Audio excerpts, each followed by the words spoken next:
I'm a big Castlevania fan, considering I haven't played all the Castlevania 2D games. But Bloodstain was really good. That was a day one purchase for me, for sure. Thoughts on Blasphemous 1? Oh boy. So here's the thing about Blasphemous. Here, we're gonna get a quick zoom in of me. Okay. So I'm not really big on like extreme gore.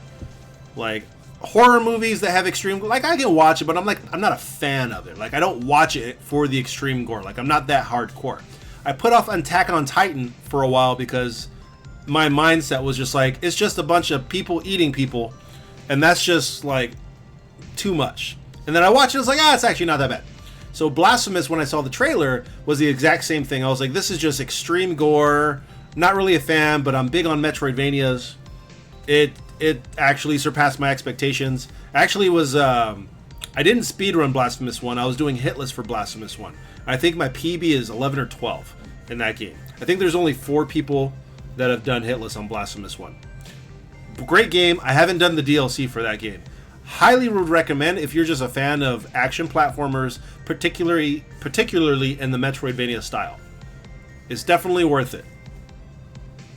It's really good gameplay, a little janky at times, but it's just part of the gameplay mechanics. Blasphemous 2 is incredible. Blasphemous 2 comes right behind Gravity Circuit for indie game for last year. Blasphemous 2 I would highly recommend. The gameplay is improved. It's a little bit quicker. You have multiple weapons that you find in the game, multiple prayers and abilities, a much bigger map. Blasphemous 2 is an overall great game. In the first 3 hours, I was not impressed. I was like, this is just more of the same. And then once it actually expanded, you fight some bosses, you do some other stuff. Blasphemous 2 was really, really, really good. Great. At least it's not Mighty Number 9. Mighty Number 9 is underrated, I believe. Mighty Number 9 is not a terrible game.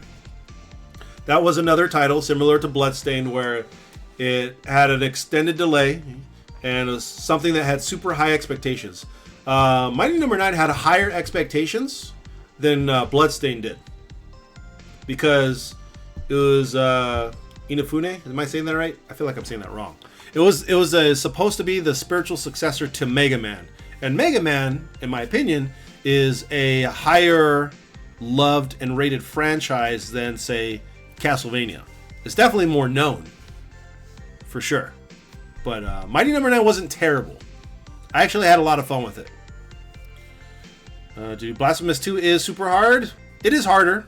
I actually, I did speedrun Blasphemous 2. My best time with glitches in hand. I have it on it's on my YouTube channel. I think it was 43 minutes, which is, I think, still ranked top 10 in that category. There's been a lot more glitches and things that have been not exposed, but found out in that game. I tried hitless in that game. I think I got it down to in the 20s or 30s. But I did do I was doing a 100% run, and I was doing a 100% no glitches run, and I was trying to get the best time. And then I'm on the East Coast. I traveled to California, and I was out there for 2 weeks, and that obliterated my want to go back and continue that game because I was going to run it and I was going to post it. And in the Blasphemous Discord, we were going to call it the 100% red run or something like that because I was the only one that was willing to do it. And I ended up getting it down to just about 5 hours. It was a 5-hour run, 100% the game with no glitches. It's an extremely long run.